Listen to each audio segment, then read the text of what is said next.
Last October, in the quiet Mississippi town of Pascagoula, two local men confronted authorities with a rather bizarre story.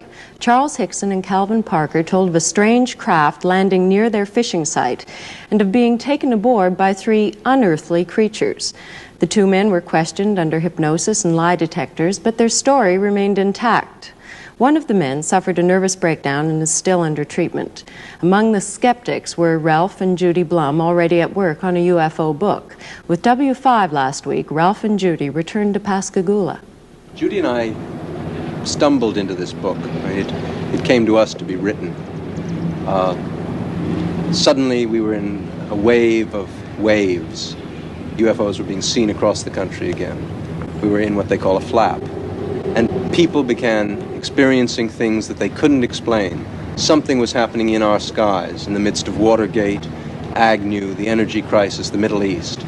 Something was happening and people couldn't understand what it was. We spoke about UFOs, but nobody really knew.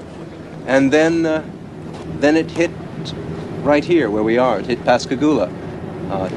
Charlie Hickson entered the news and we had a book to write. Something happened October of '73 that would go down in history. The spaceship came with many blue lights set down near them in the night. Three little men came out and took him inside. They looked him over with one big eye. They say what they saw was the real. They know they were the ones that saw the Pascagoula UFO. We were sitting on the other side of the pier with our feet, over toward the river, fishing in the river. And the fish still wasn't biting, so I told Calvin, I said, well, we might as well go home. I guess that was when I heard it. It was some kind of zipping sound. And when I turned around, in this area out here, about 40 or 50 feet out there, there was some kind of craft, it looked like it's going to come right onto the ground. But it came on down and hovered about a foot and a half or 2 feet off of the ground. But we didn't know what to do, the river behind us and that out there not knowing what it was. So, and then before we had time to really do anything, it seemed like an opening appeared. Toward the end, it was, toward us. And the blue light, it had blue flashing lights as it was, approaching the ground, but then they went out. And when the opening appeared, some source of light came from the inside. It was just almost blinding. Sheriff Diamond, can you tell me just what happened that night? No, sir, I can't.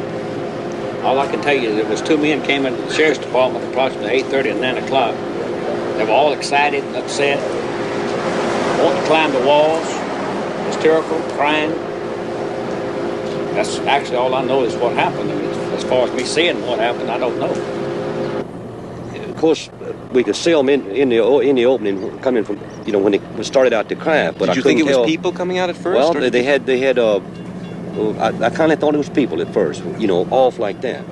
But of course, when they appeared there in front of me, it was the most shock I've ever had in my life. What did you see? Well, they were shorter than me. I'd say about 5'2" or 3", and they didn't have a neck. Their head, it seemed to come directly to their shoulders, and they had something. It came out to a point about where a nose would be, and on each side the ears. And I believe that they looked like they were a little longer on the ears than the nose. But still pointed the ears. They were still pointing, yes.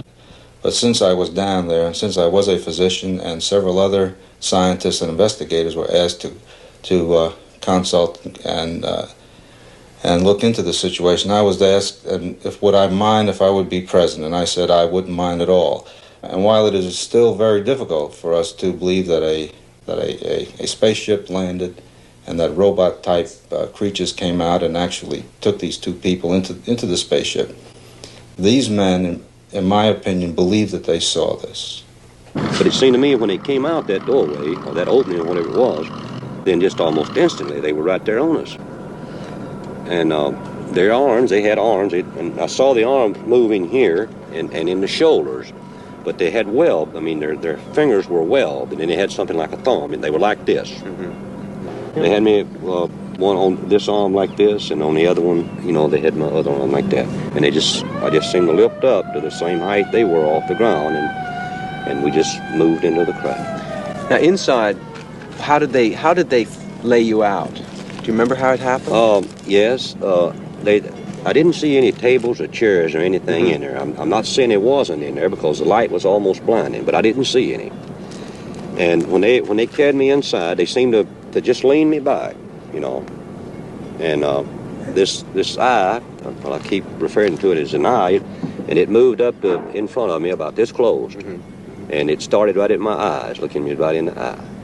And it hesitated there for a few seconds, and it just started moving over my entire body.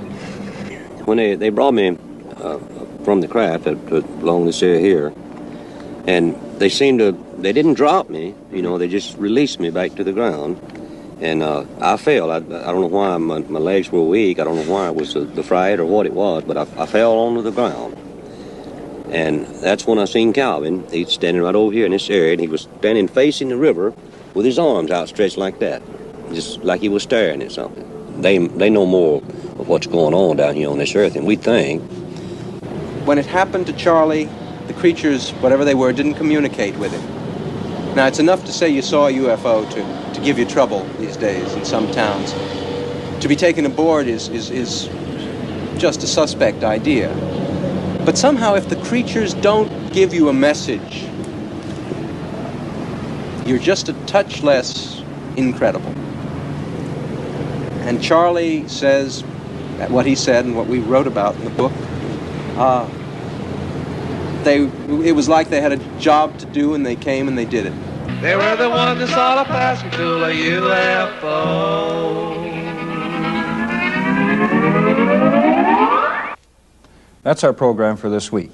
W5 will not be seen next week. We're going to repeat CTV's prize-winning inquiry on wiretapping in Canada, Hear No Evil. On behalf of Carol Taylor and the entire W5 staff, I'm Bruce Phillips. Good night.